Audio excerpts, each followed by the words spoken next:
REM sleep fairly quickly. You actually will bypass deep sleep and go right into REM sleep. So it's not uncommon for people with sleep deprivation to fall asleep and all of a sudden have little dreams here and there. And I noticed, especially during snoozing,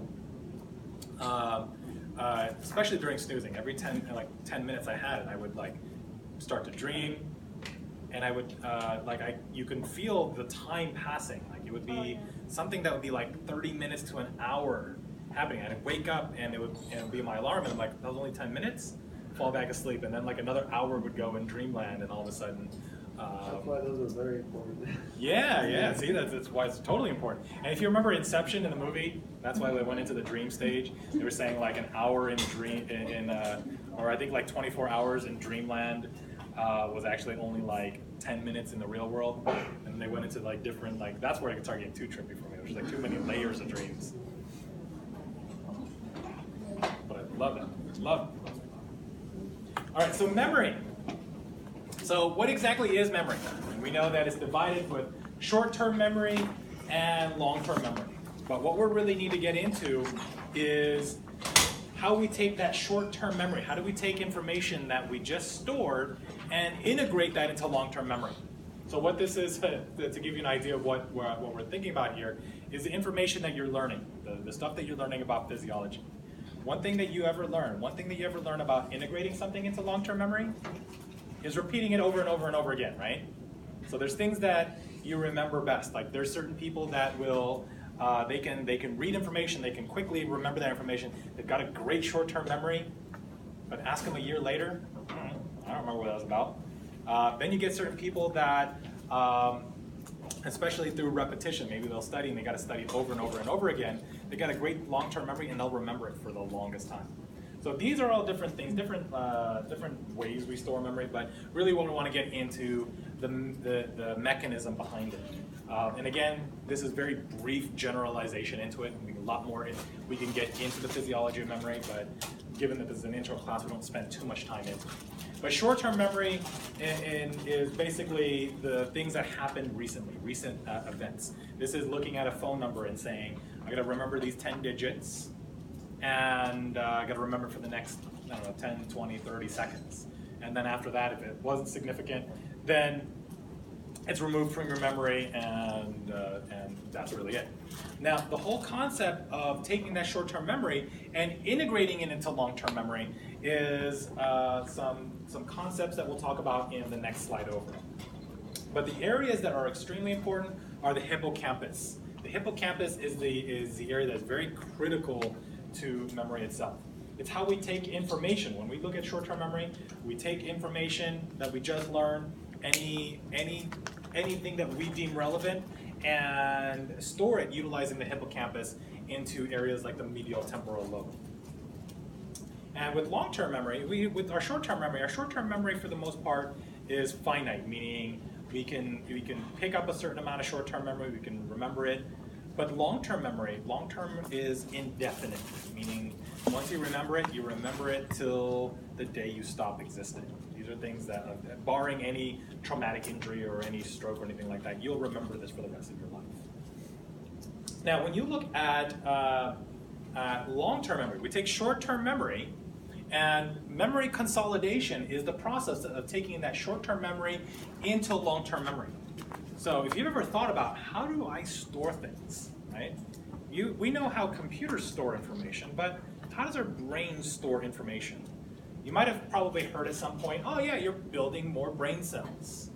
Technically, no. You're not really doing anything with the brain cells. If you hear the term, you lose brain cells and you never get them back, yeah, okay, sure, that's true. But your brain cells aren't the ones that are fully involved. Do you guys remember the other types of cells that were involved in the brain? I'll give you a clue. It had something to do with some of the questions I asked you in your quiz. If there were neurons, there's also another type of cell. Glias. Starts with neuroglia. Glias. So we've got tons of neuroglia that are involved. They're the supporting cast. And in fact, even though the neurons might be finite, meaning we have a set number of neurons, there's a lot of communication that happens with one neuron to the next. In fact, there's ways of enhancing that communication, which we'll get into on the next slide.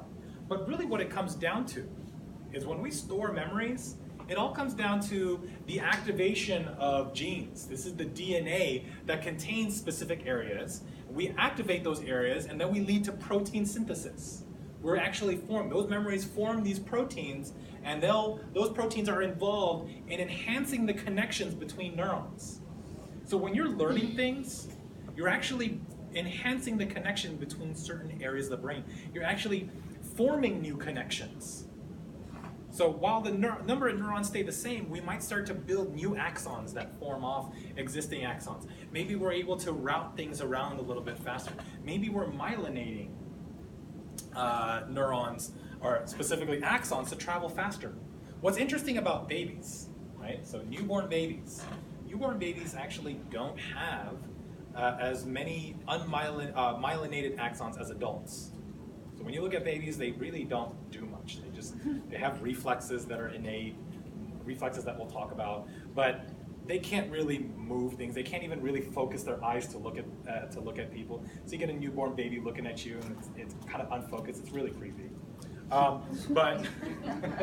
But as babies start to learn to be able to focus their eyes, they have to first kind of think about it and do it, and then eventually they just start doing it. Just like we showed you with the whole concept, the whole video of Jane, where she had the concept of taking that arm, and eventually she just learned how to do it.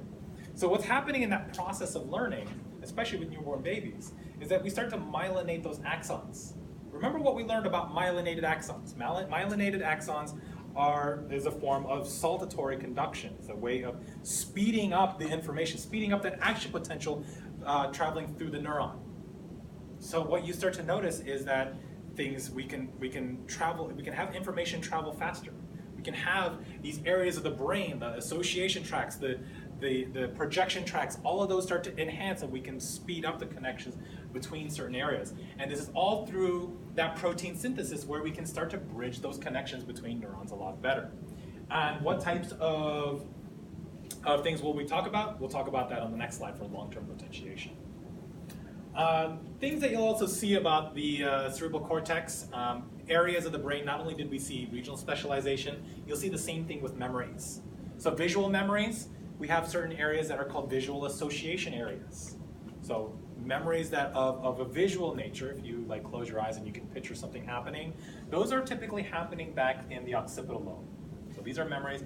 When we look at learning, for instance, learning how to walk, learning how to ride a bike, for instance, a lot of those areas are going to be stored in areas nearby the primary motor cortex, areas that we store that information.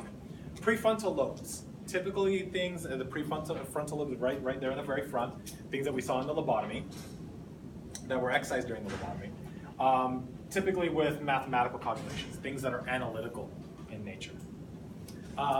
So like I said, these are things that are involving the hippocampus. There's a story that I have of a kid back in 1953, a kid named Henry Molaison.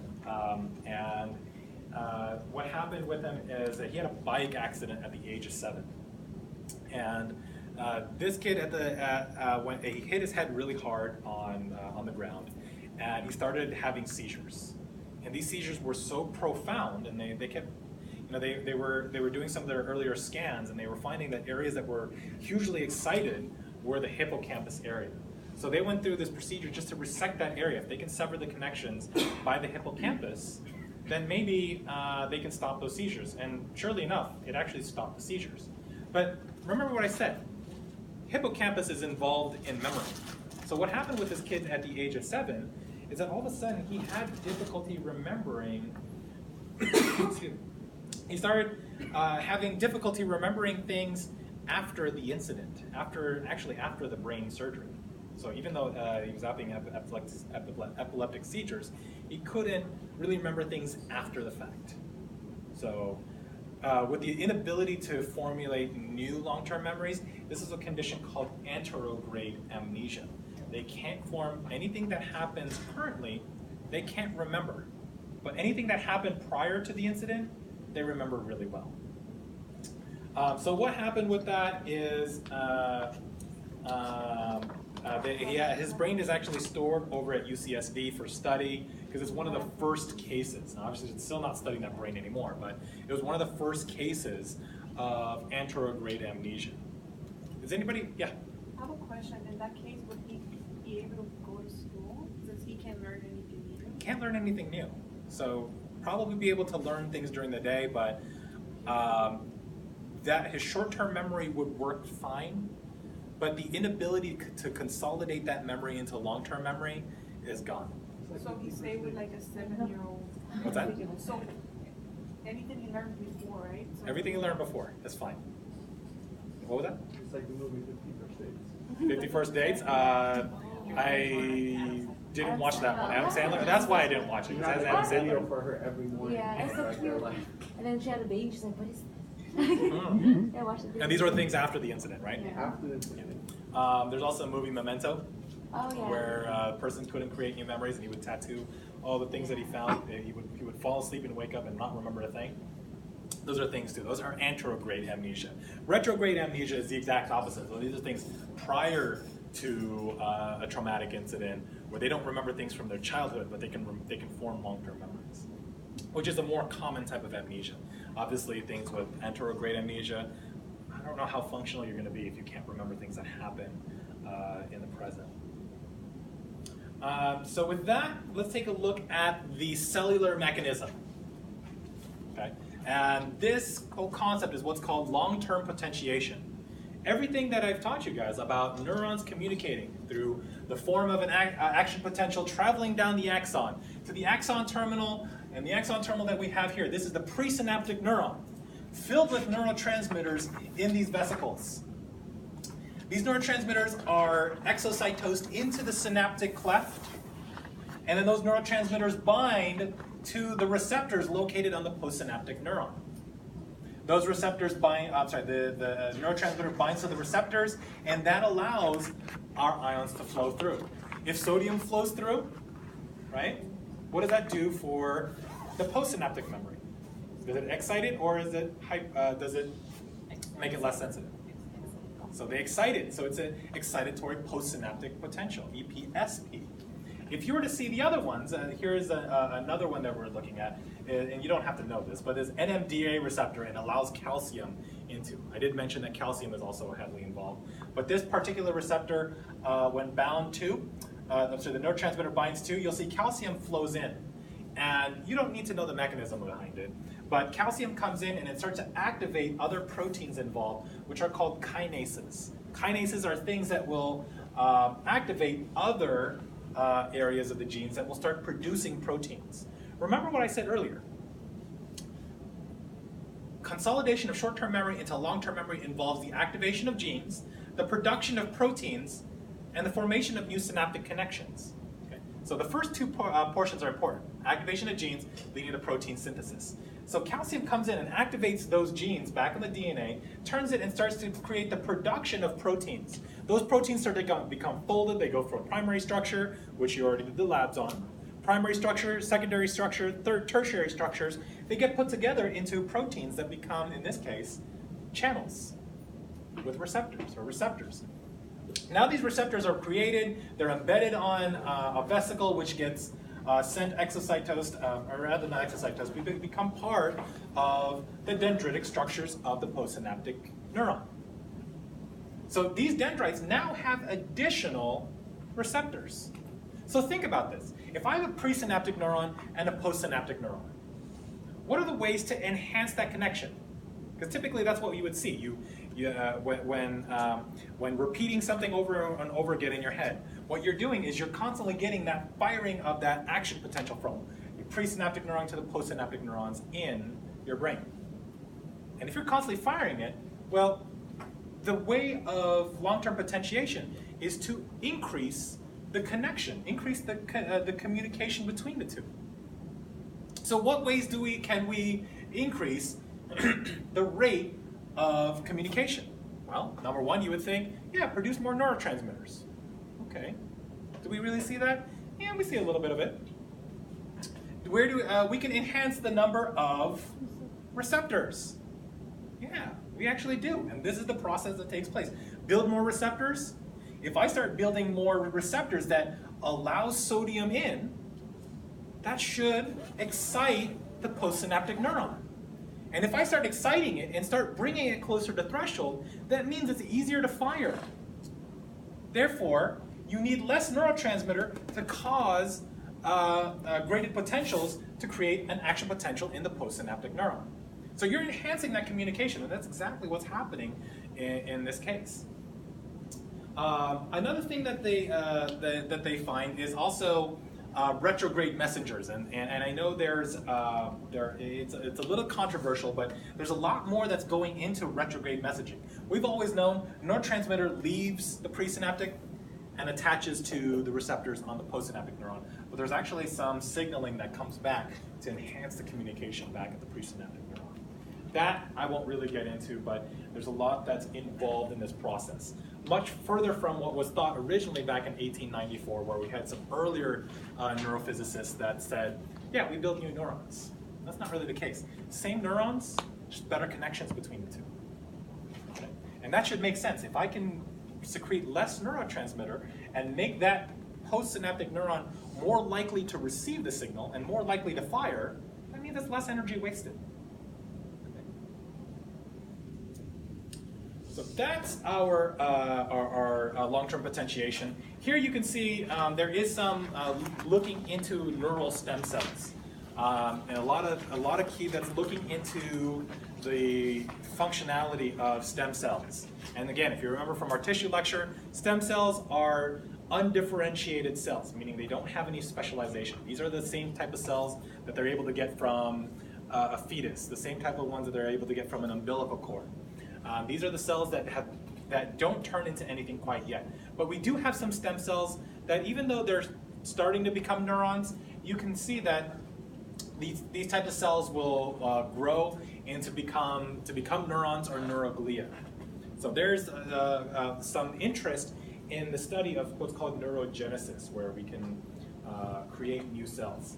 And typically what you would see and this has implications in aging, is that the hippocampus has been proven to show that they have stem cells in it.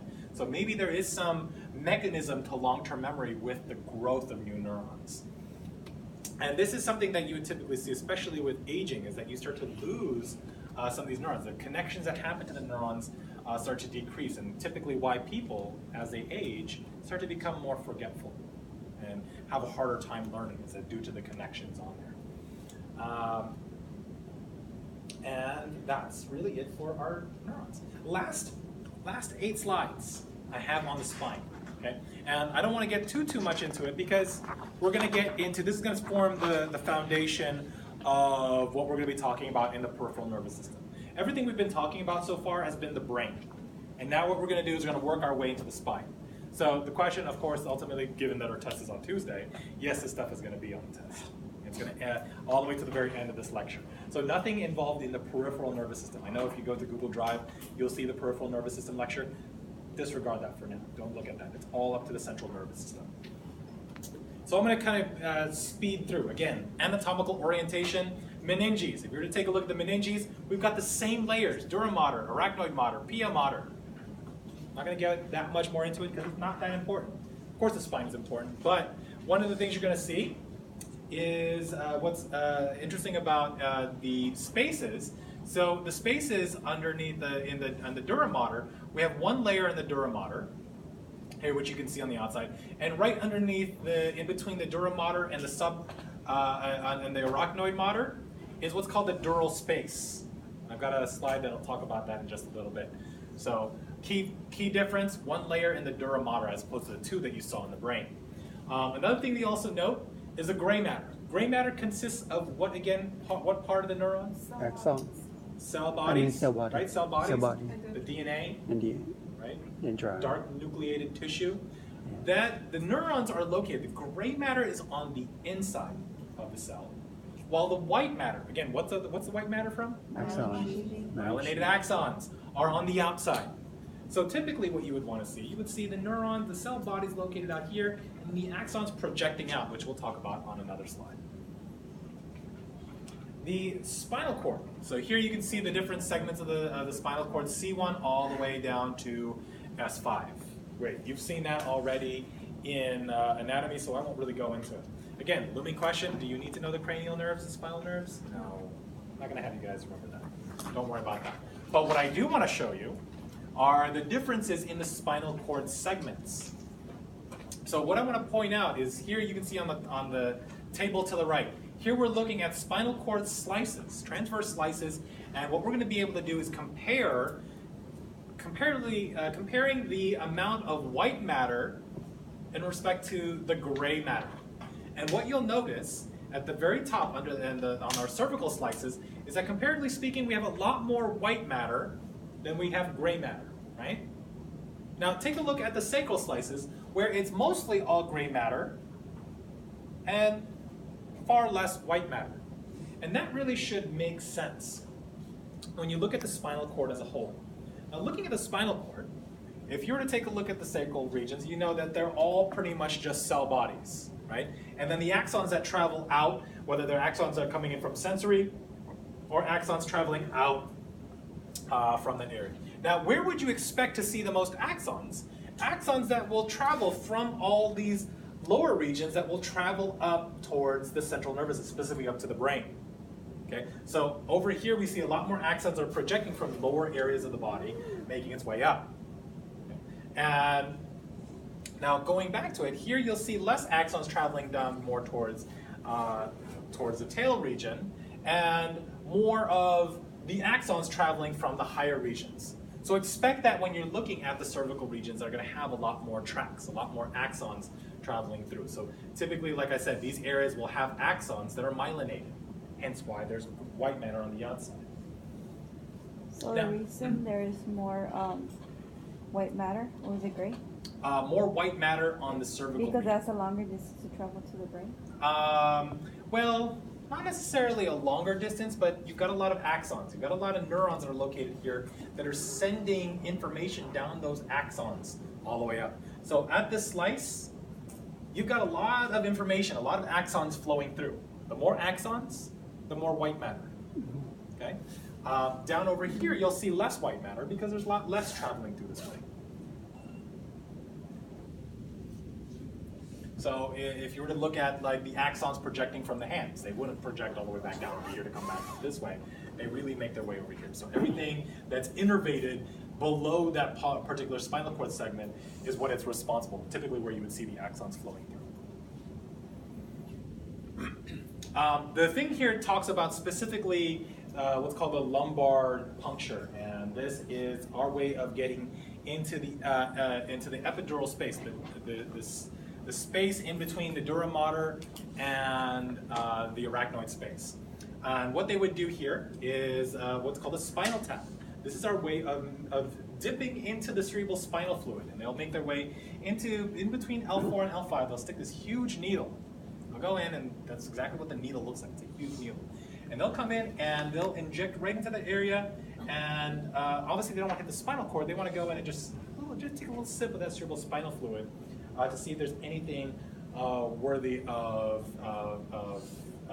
reading into. Typically, if they look at meningitis, if you do have meningitis, which is inflammation of the meninges, they want to see, has it infiltrated the cerebral spinal fluid? Is it going to infiltrate areas of the brain? And this is their way of being able to detect that. Also, for any of you that have ever given birth, you would have had an epidural. An epidural is an injection. So what they're doing is they're injecting an anesthetic into that area to basically block off any pain signals into that area. Pretty much block off any nerve communication whatsoever in that area. Is Yes? there any relation to seizures? 'Cause I've seen it done on a baby before. Mm. Who was seizing? Was a seizure as a result of the spinal tap? No, they couldn't get a line going, so they spinal tapped the baby. They might have had their reasons. I don't know what would have caused the seizures, whether it was a blockage in the brain somewhere or viral or something like that. So it's probably one of their ways of being able to directly get into the cerebral spinal fluid. If they don't see anything happening in the brain, if they don't see anything happening in the blood, could they specifically see something that's happening in the central nervous system? So, just another measure. I'm sure the doctor had their reasons. That's why they make a big difference. The next thing you're going to see about the anatomy. This is going to talk about the pathway when we look at a spinal cord segment. How do we get information from the nerves located on your skin, making its way into the spinal cord and making its way back out? So we're going to be talking about afferent information going in. We're going to talk about the integrative areas that's taking place in the central nervous system and the efferent pathways out. And this slide really talks about this orientation. Like I said, gray matter is on the inside. So what we'd expect to see in gray matter are the neurons, the cell bodies. What we'd expect in the white matter is to see our axons. So here you're going to see the different areas of the spinal cord segment. I'll draw that out for you. And here I'm just drawing the gray matter.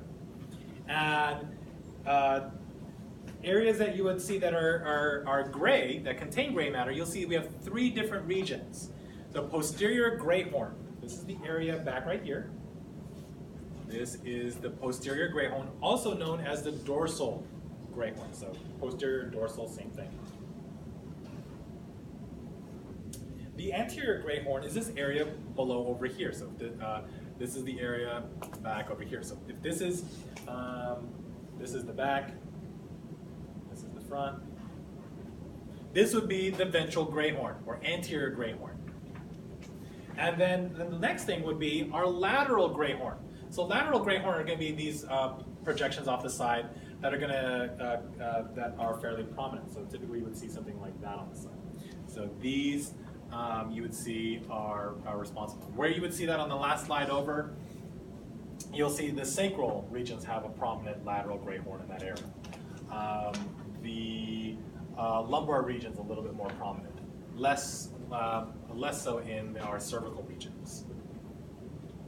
Now, what is the purpose of these gray horns? What you'll notice about, like you saw specialization in the brain, you're going to see again specialization of the neurons that are in that spinal cord segment. So what you would see in the anterior gray horn, in these areas again, our dorsal gray horn, these areas right here that contain the cell bodies are going to be inner neurons, and we'll talk about that in just a second. Sorry, where am I looking at? Our ventral gray horn. So ventral gray horn is going to contain areas right here, our ventral gray horn, are going to contain the somatic motor nuclei. What do I mean by that? These are the cell bodies that will come in and innervate areas of the body. So if you're looking at one for the biceps, yes, it would be located in that area. If you're looking for another area in the spinal cord segment for hamstrings, sure, all located right here. Somatic motor neurons. Okay? They're located in the cell bodies over here, and they project out of the ventral root, or the anterior root. That's located right up here. Where is that? And here you can see the projections traveling out. Now, sensory information flows in. Oh, I'm sorry, I forgot to talk about the lateral gray horn. Lateral gray horn contains, the areas over here contain autonomic motor nuclei. So these are things that are coming in, that are efferent pathways to, these are comparing somatic and autonomic. Autonomic would be things like smooth muscle, things like the muscles involved in the stomach, the muscles involved in the small intestine that allow rhythmic motions to move food through. Things such as the heart, our diaphragm, all of those are going to be autonomic. So going back to the first example from our lecture, we talked about the autonomic reactions of that guy almost getting hit by the car. Things that he did not have control over, his heart rate, his breathing rate. Now, the next thing you're going to see is the gray commissure. Gray commissure is the pathway. Just like you saw the corpus callosum in the brain that connected the left and right hemisphere, the gray commissure is this area that connects the left and right side. And typically what we would see the gray commissure is crossing. And we'll be able to see that on the next slide over. The crossing of axons. So tie this back into what we learned about the medulla oblongata. We mentioned that that was a decussation of the pyramids. We saw crossing that takes place in the medulla oblongata. If it doesn't cross through the medulla oblongata, which it crosses through the gray commissure. Okay? So about most of things that will cross, the things that are somatic, will cross through this area and travel back. And I'll show you that on the next slide over. The central canal isn't all that important. That's where we have cerebrospinal fluid also flowing through. White matter on the outside. So white matter on the outside, typically you would see these long axon tracks traveling up and down the spine, which I'll show you in the next slide over. And when you look at these tracks, again, bundles of axons, you have a posterior column, posterior white column, anterior white column, and lateral white column. These are, again, bundles traveling up and down the spine. The pathways, typical pathways that I mentioned about the sensory pathways, and you'll be able to see that on the next slide over. Basically, the pathway that it follows, and I'll show a little bit on this slide, and I'll really drag it out on the next slide. Sensory information flows in. You notice our sensory neurons. Again, we'll talk about more about our sensory neurons. We have our unipolar cell bodies located in what's called the dorsal root ganglion, DRG. It's this bulbous area on that dorsal root that contains our cell bodies. They'll travel through, and those axon terminals will lead to the inner neurons. Inner neurons that are going to be in between the sensory, in between the motor. So this is sensory, this is motor, ventral gray horn for somatic motor, or lateral gray horn for autonomic motor pathways.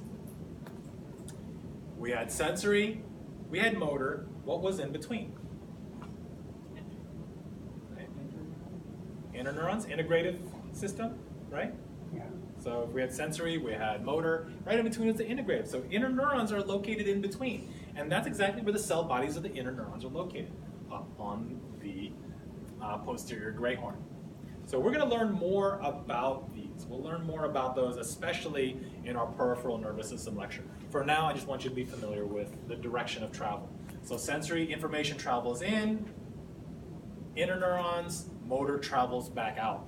And if you were to look at the direction of travel of sensory of information, afferent information goes in through the dorsal root. Efferent information travels out the ventral root. And they're going to get consolidated into this spinal nerve or cranial nerve. Those same nerves that you see on the side of the skeleton, right, that I'm pointing at.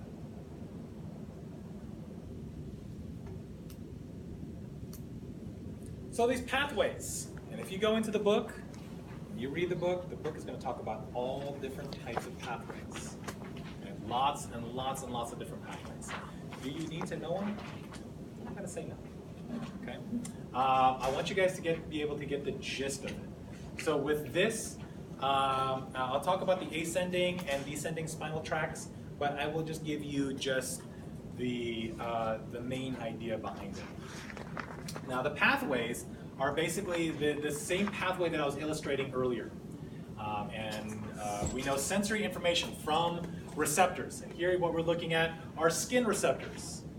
So give somebody a pinprick in this area, and we have receptors. Receptors that we'll talk about that are mechanically gated. They have mechanically gated receptors located over here that will send information. That's sensory neurons, where the cell bodies are located in the dorsal root ganglion, and send that information back out into the posterior gray horn.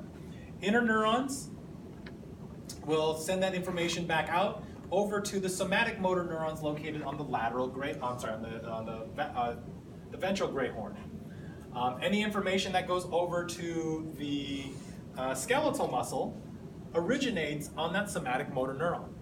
Any information that travels to any of the autonomic pathways will originate in the lateral gray horn. So here you can use this, and I highly suggest blowing this up, getting it up on Google Drive, get the full color slides, and viewing this in detail. Some of the things, and again, kind of jumping a little bit ahead of what we're going to be talking about.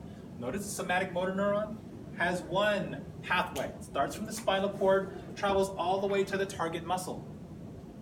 So severing any of the pathways of the spinal cord in any of those areas would now prohibit information traveling down to the skeletal muscle itself, leading to some form of paralysis. Autonomic pathways follow, motor pathways have one presynaptic neuron and another postsynaptic neuron. And we'll talk about what this area is, where these synapses are typically found. So there's a 2-neuron pathway for autonomic pathways, a single neuron pathway to our skeletal muscle. So sensory pathways that travel in, interneuron that comes in and bridges that information between the two, and motor neurons. What you'll also notice is skin receptors will send also this information over to the somatosensory cortex in the brain. Okay, so that would be, again, the most frontal part of the parietal lobe. That's somatosensory. If you remember that sensory homunculus, where you have the hand, you got the lips, all up on that side. Those areas of the receptors need to send that information back up to the brain, to that to the somatosensory cortex. So typically you would see axons that project, some that project on the same side, which we'll learn later on the term is ipsilateral. And then you have other ones that will cross through that gray commissure, which are going to be contralateral. Remember where it's crossing. It's crossing through that particular segment slice. This one that's going to make its way over is going to travel on the same side up the posterior white column and cross over at the medulla oblongata. Any way you look at it, things have to cross to the other side, whether it happens on the spinal cord segment or up on the medulla oblongata. So the ascending spinal tracts. Think about something that's ascending spinal tract. Why would it be traveling up?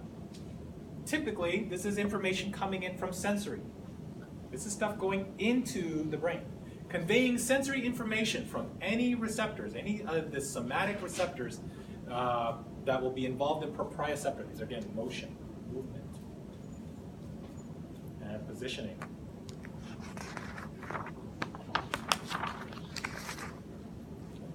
And that will travel up to the cerebral cortex. And here what we're looking at, that's comparing and contrasting left side versus the right side. The left side here you can see sensory information traveling up the same side and crossing through the medulla oblongata that you can see here on this particular slice. It crosses over, and now anything that was on the right side of the body crosses through the decussation of the pyramids and crosses over. Notice where it goes to. It goes over to the thalamus. So remember, the thalamus is the sensory relay area. It sends that information out over to the somatosensory cortex. So if I were to be pricked on the thumb, that's going to go up, travel through, cross over the medulla oblongata, and cross over to that respective area on the somatosensory cortex.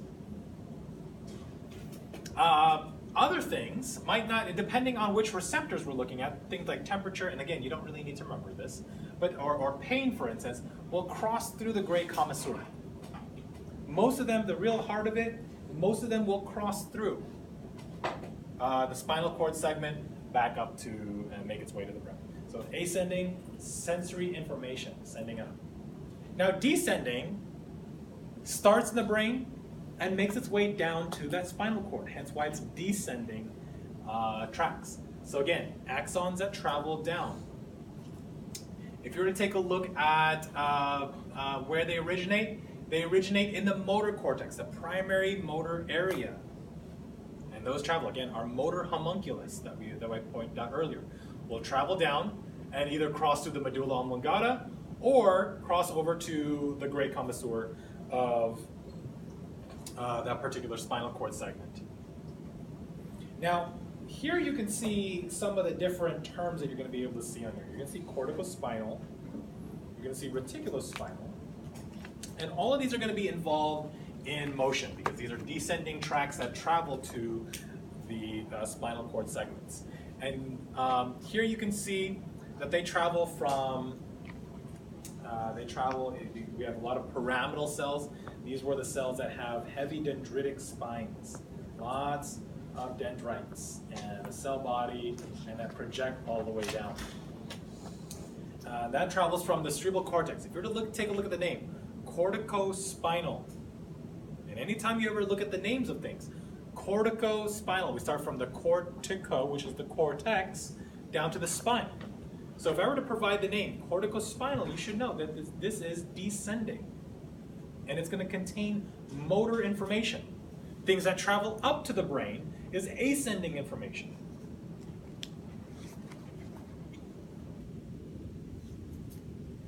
And looking at some of these, if you were to take a look at spinocerebellar, for instance. We're going from the spine to the cerebellum. So spinocerebellar tracts have information that's traveling from the spine up to the cerebellum. And what type of information is that conveying? Is it sensory or motor? Sensory. So things that travel to the cerebellum are going to be involved in sending sensory information to the cerebellum. And that's telling the cerebellum, these are the actual movements taking place. This is the sensory information that's carrying up from the legs, from the feet, from every muscle that's located, telling us what we're actually doing. I'm actually tripping. But the intended movement of the cerebellum is saying, no, you're actually supposed to be walking. So it'll actually correct it. And it'll send information back down the cerebellar spinal tract. Cerebellum, down back to the spine. That's motor information coming in, telling the leg how to correct itself, to resume walking. So just by looking at the name, you should be able to tell whether it's ascending or descending. So if I were to give you the name of a tract, you should really know, is it spinal or is it sensory or is it motor pathways? Here you see the corticospinal tract is really involved in fine motor movements, things that are very specific types of movements. Reticulospinal is really gross motor movement. These are big muscle motions that are taking place, things like posture, things that that are involved in the general motion itself. This is the refinement that takes place are the corticospinal tracts.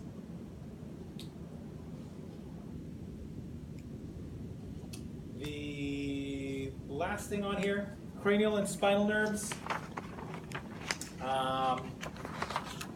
You don't need to know the number of pairs. I'm never going to ask you the number of pairs of cranial nerves, where they originate. I'm not going to ask you the names of them. I will be talking about some of them. I'll talk about the vagus nerve quite a bit as we get into our cardiovascular and respiratory tracts, respiratory lectures.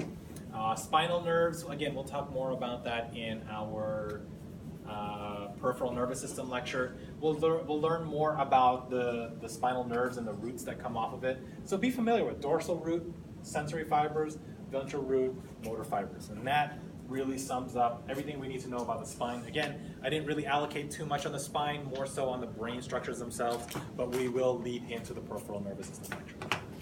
Just in case you missed it, during break I did announce that you guys do not need to bring a Scantron in. Just bring something to write with, and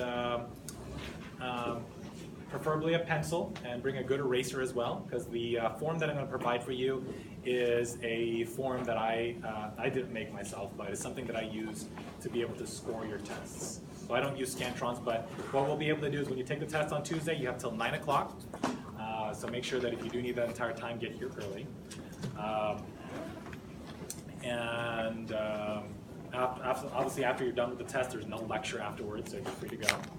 And let's see, we'll review the test on Thursday, and we'll have the opportunity to sit in, go over the test. If you're not here next Thursday, we won't be going over the test. I'll probably store your test somewhere safe, but you won't really have the ability to do that. So if you want to see how well you did, I'll give you your scores, but if you really want to review the test and have that opportunity, we will allocate at least the first 45 minutes of class on Thursday to review the test. So with that, good luck studying. If you guys have any questions on anything, feel free to email me. You know how to get a hold of me. Otherwise, good luck. Make sure you get your study groups, meet together, learn your material.